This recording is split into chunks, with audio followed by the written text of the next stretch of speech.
Hello students, आज हम हिंदी व्याकरण में करने वाले हैं सर्वनाम। सर्वनाम वे शब्द होते हैं जो संज्ञा के स्थान पर हम प्रयोग करते हैं। आप इंट्रोडक्शन के लिए देखें, यह, कुछ, तुम्हें, उन्होंने, उसने, उसे, ये सारे शब्द हैं जो हैं ये सर्वनाम शब्द भंडार के अंग हैं। तो चलिए हम स्टार्ट करते हैं अपनी आज की वीडियो सर्वनाम। हाँ जी बच्चों, आज हम शुरू करते हैं अपना आज का टॉपिक सर्वनाम। सर्वनाम शब्द हम शुरू करते हैं आज का अपना विषय सर्वनाम। सर्वनाम शब्द सर्व जमा नाम दो शब्दों से मिलकर बना है। सर्व सबका, नाम नाम, जो नाम हम सबके लिए प्रयोग करते हैं उन शब्दों को हम कहते हैं सर्वनाम। ये शब्द संज्ञा के स्थान पर प्रयोग किए जाते हैं। ठीक है, हमारे शब्द भंडार में बहुत से सर्वनाम शब्द हैं। आइए अब देखते हैं हम एक एग्जाम्पल के साथ। पढ़िए इन सेंटेंसेस को। मुकेश मेरा मित्र है। मुकेश मेरे पड़ोस में रहता है। मुकेश के पिताजी डॉक्टर हैं। मुकेश की माताजी अध्यापिका हैं। मुकेश को क्रिकेट खेलने का बहुत शौक है। मुकेश ने क्रिकेट के खेल में कई पदक भी जीते हैं। इन वाक्यों में मुकेश मुकेश मुकेश मुकेश एक ही संज्ञा शब्द का प्रयोग बहुत बार किया है, जो भाषा की सुंदरता को नष्ट कर रहा है। तो जब हमें इस तरह से कोई सेंटेंस बोलने होते हैं या लिखने होते हैं, तब हम एक ही संज्ञा शब्द का प्रयोग ना करके उसके बदले में हम सर्वनाम शब्दों का प्रयोग करते हैं। जैसे मुकेश मेरा मित्र है, वह मेरे पड़ोस में रहता है, उसके पिताजी डॉक्टर हैं, उसकी माताजी अध्यापिका हैं, उसको क्रिकेट खेलने का बहुत शौक है, उसने क्रिकेट के खेल में कई पदक भी जीते हैं। अब हमने संज्ञा शब्द मुकेश का प्रयोग बार बार ना करके उसकी जगह पर जिन भी शब्दों का प्रयोग किया है, उसके, उसकी, उसने, वो सभी शब्द सर्वनाम शब्द कहलाते हैं। कौन से शब्द? सर्वनाम शब्द कहलाते हैं। सर्वनाम शब्द भंडार में हमारे पास बहुत सारे शब्द हैं। हम अलग अलग ग्रुप के लिए अलग अलग सर्वनाम शब्दों का प्रयोग करते हैं। ठीक है, तो अब हम करेंगे इसके भेद। जिस तरह से हमने संज्ञा के भेद किए थे उस तरह से सर्वनाम के भी भेद हैं, लेकिन उससे पहले हम एक बार परिभाषा को फिर से रिपीट कर रहे हैं। संज्ञा के स्थान पर प्रयोग किए जाने वाले शब्दों को सर्वनाम कहते हैं। अब हम कर रहे हैं सर्वनाम के भेद। सर्वनाम के 6 भेद हैं। नंबर 1 पुरुषवाचक सर्वनाम, नंबर 2 निश्चयवाचक सर्वनाम, नंबर 3 अनिश्चयवाचक सर्वनाम, नंबर 4 संबंधवाचक सर्वनाम, नंबर 5 प्रश्नवाचक सर्वनाम, नंबर 6 निजवाचक सर्वनाम। अब देखिए, हम सबसे पहले पुरुषवाचक सर्वनाम स्टार्ट कर रहे हैं। मैं आज बहुत खुश हूँ। मैं आज बहुत खुश हूँ। मैं कौन है? वक्ता है, बोलने वाला है। क्या तुम मेरे साथ विद्यालय चलोगे? मेरे, तुम, ये सर्वनाम शब्द हैं, श्रोता हैं। देखो, वे सब लड़ रहे हैं। सर्वनाम शब्द कौन कौन से आए? मैं, तुम और वे। पुरुषवाचक सर्वनाम के 3 भेद हैं। उत्तम पुरुषवाचक सर्वनाम, मध्यम पुरुषवाचक सर्वनाम, अन्य पुरुषवाचक सर्वनाम। उत्तम पुरुषवाचक सर्वनाम शब्द वक्ता के लिए प्रयोग किया जाता है। ठीक है। मध्यम पुरुषवाचक सर्वनाम जो श्रोता होता है, सुनने वाला।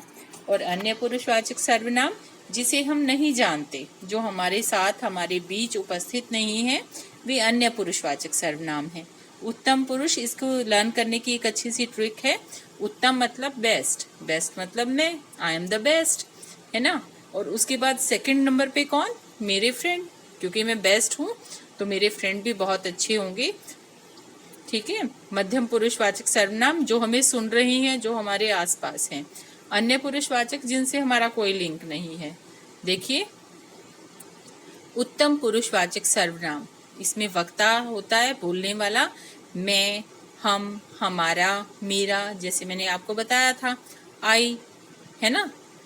हम, हमारा, हमें, ये सब क्या है? ये उत्तम पुरुषवाचक सर्वनाम की कोटि में आते हैं।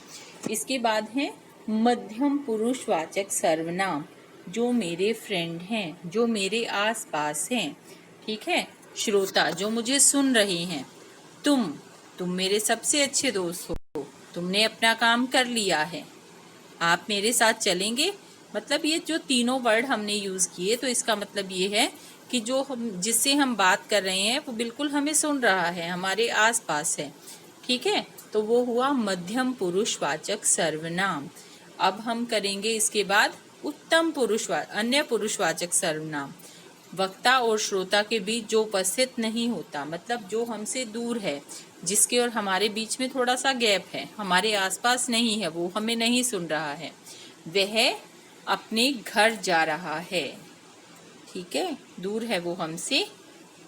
वे अच्छे बच्चे हैं, उसे कुछ नहीं आता, उन्होंने अपना काम कर लिया है। इसमें जो लोग जिनके बारे में हम बात कर रहे हैं वो हमें सुन नहीं रहे हैं, ना ही तो वो वक्ता हैं और ना ही श्रोता हैं।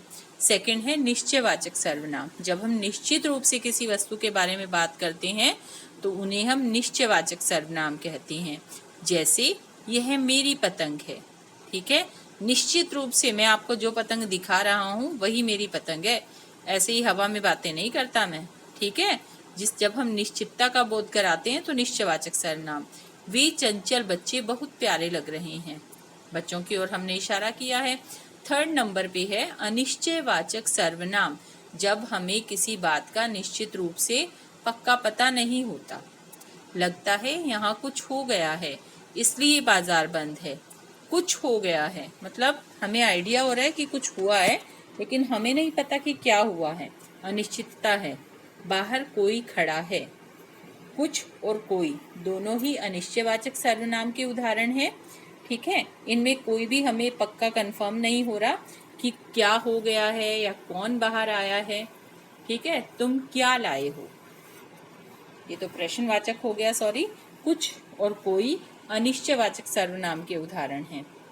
ठीक है, अब हम करेंगे नेक्स्ट एग्जाम्पल हमारा सर्वनाम का निश्चयवाचक नंबर 4 संबंधवाचक सर्वनाम। जब हम दो शब्दों या वाक्यांशों के बीच में संबंध दिखाते हैं, जो सर्वनाम शब्द, उन्हें हम संबंधवाचक सर्वनाम कहते हैं। जैसा बोओगे वैसा काटोगे। बोने और काटने में संबंध कौन बता रहा है? जैसा और वैसा। जिसने चोरी की वह पकड़ा जाएगा। उतना खाओ जितनी भूख हो। खाने में और भूख में संबंध बता रहे हैं ना। जिसकी लाठी उसकी भैंस, मतलब जिसके पास ताकत है भैंस भी उसी के पास होगी। तो ये सब क्या है? ये संबंधवाचक सर्वनाम के उदाहरण हैं। जैसा वैसा, जिसने वह, जिसकी उसकी। ऐसे बहुत सारे एग्जाम्पल आपको रीडिंग में, राइटिंग में मिल सकते हैं। जब हम बुक रीड करते हैं तो इसके हमें बहुत सारे एग्जाम्पल मिल सकते हैं।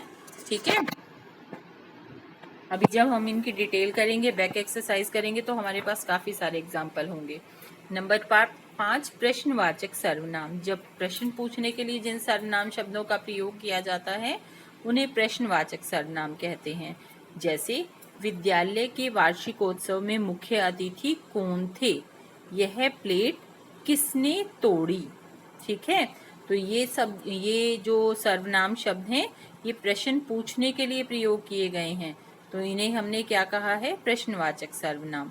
नंबर 6 निजवाचक सर्वनाम। जो हम अपने लिए यूज करते हैं, स्वयं के लिए, उन्हें हम निजवाचक सर्वनाम कहते हैं। नाम से ही पता चल रहा है, निजवाचक। निज में होता है अपना। मैं अपने आप विद्यालय जाता हूँ। अपने आप, मैं अपना काम स्वयं करता हूँ। मैं स्वयं, ये सब क्या है? निजवाचक सर्वनाम के उदाहरण हैं। गांधी जी सारा काम स्वयं करते थे।